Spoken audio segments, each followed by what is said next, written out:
Hello everyone, I am Ritika Suzgar, Assistant Professor IT Department. So in the course of Data Structure and Algorithm, we discuss about Unit 3. Okay, so in my previous video, we already covered the topic related to the stack, what is meant by stack, the working of stack, and what are the operations are performed in the stack. Okay, so in the stack operation, we discuss about some example in algorithm where the operations are push operation, then pop operation, peek operation, is empty condition, is full condition, okay, display condition, okay, and also with the algorithm and examples also. So in this video we are going to discuss about the stack operations in a C program. Okay, so we have to implement all the stack operations by using the C program.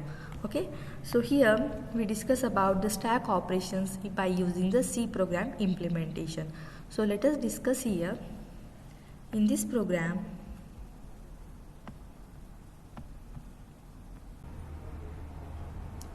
okay, so enter the size of a stack. अगर मैंने यहाँ पे enter किया है 5, सो यहाँ पे एक stack menu create होगा. ओके, मेन फंक्शन के अंदर enter the size of stack, यहाँ पे इनकी वैल्यू मैंने एंटर की है 5. तो स्टैक मेन्यू यहाँ पे क्रिएट किया है जहाँ पे new line push operation, then second pop operation, display, peek and exit. तो सेम वन जब मैं चॉइस एंटर करूँगी तो पुश ऑपरेशन परफॉर्म करेंगे, सेकेंड चॉइस के अंदर pop operation, display, peek and exit. Okay, so next point क्या है, डू वाइल लूप के अंदर यूज़ किया है एंटर द चॉइस. कौन सी चॉइस मुझे एंटर करनी है, पहले मैं चेक करूँगी push operation. So enter the choice. जब मैं यहाँ पे एंटर करूँगी चॉइस 1, तो स्विच केस के अंदर कौन सी चॉइस एग्जीक्यूट करेगा, वो फर्स्ट चॉइस. तो यहाँ पे केसेस डालिए कि केस 1 क्या करेगा, पुश ऑपरेशन फंक्शन कॉल करेगा. सो केस 1 अगर मैंने एंटर द चॉइस डाली है 1, यहाँ पे अगर मैंने एंटर किया है 1, सो पुश फंक्शन कॉल करेगा. सो हमने यहाँ पे push function, pop function, display and P function को ऑलरेडी यूज़ किया है. सो पुश फंक्शन के अंदर आने के बाद ओनली वो फर्स्ट चॉइस ही एग्जीक्यूट करेगा. पुश फंक्शन के अंदर आने के बाद टॉप की वैल्यू क्या है हमारे पास -1 एंड एन की वैल्यू क्या है 5 - 1, that is 4. So -1 is greater than equal to 4, condition is false, that is stack. -1 is greater than equal to 4, condition is false. So ये इफ कंडीशन एग्जीक्यूट नहीं करेगा. अगर हमारी टॉप की वैल्यू ग्रेटर आती है ये वाले कंडीशन से, सो स्टैक क्या हो जाएगा, हमारा ओवरफ्लो हो जाएगा. ओके, सो बट हमारा स्टैक क्या इनिशियली एम्प्टी है, स्टैक के अंदर हमने कुछ भी वैल्यू एंटर नहीं की है, इंसर्ट नहीं की है. सो एल्स क्या करेंगे, enter the value to be push. तो यहाँ पे एक मैसेज आया है enter your value to be push. अगर मैंने इंसर्ट किया 10, तो 10 वैल्यू हमारी क्या हो जाएगी, पुश्ड एलिमेंट इज 10, वो हमें प्रिंट करेगा. ओके, तो स्टैक हमारा कहाँ पे, टॉप की वैल्यू कहाँ पे पॉइंट कर रही थी, -1 को पॉइंट कर रही थी. तो टॉप की वैल्यू यहाँ पे क्या हो जाएगी हमारी 0. टॉप को हमने क्या किया है, 0 किया है. तो स्टैक की टॉप वैल्यू क्या है हमारे पास 10. ओके, सो मुझे स्टैक की टॉप वैल्यू चेक करना है. तो कैसे चेक करेंगे हम, by using peek function. Okay, so मुझे चेक करना है कि पिक फंक्शन कहाँ पे, एंटर योर चॉइस 4. तो जब मैं चॉइस एंटर करूँगी, एंटर योर चॉइस 4, चॉइस मैंने अगर 4 एंटर की है तो पहले वो डिस्प्ले करेगा and then peek function call करेगा. तो यहाँ पे अगर मैंने एंटर किया 4, सो पहले डिस्प्ले क्या करेगा कि स्टैक के अंदर हमने एक ही एलिमेंट को इंसर्ट किया है. तो डिस्प्ले फंक्शन यहाँ पे हमने यूज़ किया है जो कि डिस्प्ले करेगा 10. Okay, the element in the stack is what 10 and peak function से हमने क्या रिटर्न किया, टॉप मोस्ट एलिमेंट क्या है 10, क्योंकि हमने एक ही एलिमेंट इंसर्ट किया है. नेक्स्ट अगर मैंने फिर से एंटर किया 1, enter a value to be push 20, enter 1, enter a value to be push 30. So मैंने कितने एलिमेंट्स इंसर्ट किए, 10, 20, 30. सो पहले मैंने 10 इंसर्ट किया है, देन 20 एंड 30 मुझे चेक करना है. सो डिस्प्ले फंक्शन से हम क्या कर सकते हैं, चेक कर सकते हैं 3. सो यहाँ पे देखो 10 पहले, then 20 and 30. So top of the stack value क्या है यहाँ पे, करंटली टॉप स्टैक की टॉप वैल्यू क्या होगी 30. सो मुझे चेक करना है कि 30 हमारा टॉप मोस्ट वैल्यू है या नहीं. सो हम कौन से फंक्शन से चेक कर सकते हैं, पिक फंक्शन से चेक कर सकते हैं.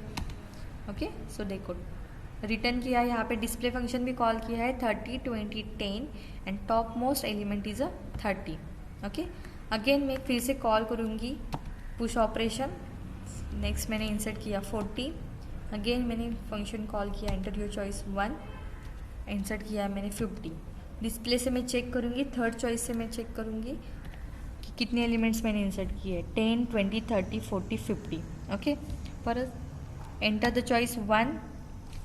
सो एंटर द चॉइस 1, यहाँ पे हमने क्या डिक्लेयर किया है कि ओनली 5 नंबर ऑफ एलिमेंट्स ही मुझे इंसर्ट करना है। Okay, so enter the size of array क्या है हमारा 5 है, बट 10, 20, 30, 40, 50, बट मैं जितने times push operation function call करूँगी सो हर टाइम मुझे क्या देगा, वो ओवरफ्लो कंडीशन देगा, क्योंकि ओनली 5 नंबर ऑफ एलिमेंट्स ही मैं इंसर्ट कर सकती हूँ, उसके बाद इंसर्ट नहीं कर सकती। सो यहाँ पे हमारी कंडीशन कब फॉल होगी, जो भी टॉप की वैल्यू है, टॉप की वैल्यू क्या है हमारे पास 5, 0, 1, 2, 3, 4, सॉरी 4, यहाँ पे हमने 0 से स्टार्ट किया है। सो टॉप की वैल्यू क्या है 4 is greater than equal to n-1, that is 5 - 1 4। So 4 is equal to 4 means top की वैल्यू जहाँ पे पॉइंट कर रही है वो क्या है हमारी 4 है, और टोटल नंबर ऑफ साइज जो है -1 कितना है 4 है। सो स्टैक क्या हो जाएगा हमारा यहाँ पे ओवरफ्लो हो जाएगा, नेक्स्ट एलिमेंट को हम इंसर्ट नहीं कर सकते। ओके, नेक्स्ट हम ऑपरेशन परफॉर्म करेंगे पॉप ऑपरेशन। सो पॉप ऑपरेशंस के अंदर अगर मैंने एंटर किया है चॉइस 2, सो पॉप ऑपरेशन से क्या होता है, जो भी टॉप मोस्ट वैल्यू होगी वो ऑटोमेटिकली वो डिलीट करता है। सो अगर एंटर द चॉइस 2, जब मैं चॉइस एंटर करूँगी 2, सो कौन सा फंक्शन कॉल करेंगे हम, पॉप फंक्शन कॉल करेंगे। सो यहाँ पे होगा वो पॉप। सो पॉप ऑपरेशंस के अंदर फर्स्ट हमें कंडीशन चेक करनी है कि स्टैक अंडरफ्लो है या नहीं, मीन स्टैक एम्प्टी है या नहीं, हमें पहले चेक करना है। तो स्टैक एम्प्टी कब होगा, जब टॉप की वैल्यू -1 होगी तब हमारा स्टैक अंडरफ्लो होगा। ओके, सो बट हमारे टॉप की वैल्यू कहाँ पे पॉइंट कर रही है, अभी 4 को पॉइंट कर रही है। ओके, ऑलरेडी हमने इंसर्ट किए एलिमेंट्स 10, 20, 30, 40, 50। सो 0, 1, 2, 3, 4। सो टॉप की वैल्यू क्या है हमारे पास 4। So 4 is less than equal to -1, condition is false. Okay, so हम एल्स पार्ट एग्जीक्यूट करेंगे। सो एल्स पार्ट के अंदर फर्स्ट लाइन क्या है, the pop element is stack की टॉप वैल्यू। सो टॉप कहाँ पे पॉइंट कर रहा है हमारा 4 पे। सो स्टैक की 4th पोजीशन के ऊपर जो भी वैल्यू है वो हमें क्या करनी है, रिटर्न करनी है। The top popped element is 50 और डिलीटेड 50। ओके, दोनों मैसेज यहाँ पे प्रिंट किया। सो जब मैं डिलीट करूँगी सो टॉप की वैल्यू जो हमारी 4 थी उसको क्या करना है, माइनस करना है। सो टॉप कहाँ पे पॉइंट करेगा हमारा, अभी 3 को पॉइंट करेगा। ओके, सो फिर से मैं चेक करती हूँ, 50 को डिलीट करने के बाद डिस्प्ले फंक्शन कॉल करेंगे, 3 से हम डिस्प्ले करेंगे। सो यहाँ पे ऑटोमेटिकली हमारा 50 जो है वो रिमूव हुआ है। सो टॉप हमारा 4 को पॉइंट कर रहा था, अभी टॉप की वैल्यू माइनस करके कहाँ पे पॉइंट करेगा, वो 3 को पॉइंट करेगा। सी है 0, 1, 2, 3। सो थर्ड पोजिशन के ऊपर कौन सी वैल्यू हमारे पास 40। अगेन मैं पॉप ऑपरेशन परफॉर्म करूँगी, 40 को डिलीट किया, डिस्प्ले चेक किया, 40 हमारा डिलीट हो गया। Again we have to check, enter the choice 2, pop operation 30 is deleted, display 30 is deleted. Then enter the choice 2, 20 is deleted. We have to check, yes 20 is deleted. Enter the choice 2,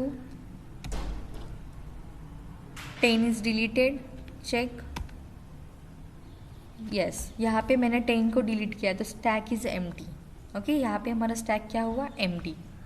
सी है stack is empty.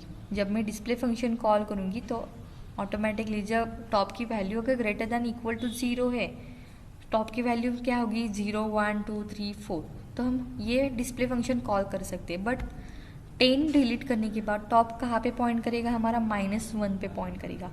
सो अगर -1 top की value है तो ये condition false होगी, तो else part क्या होगा, द स्टैक इज एम्प्टी।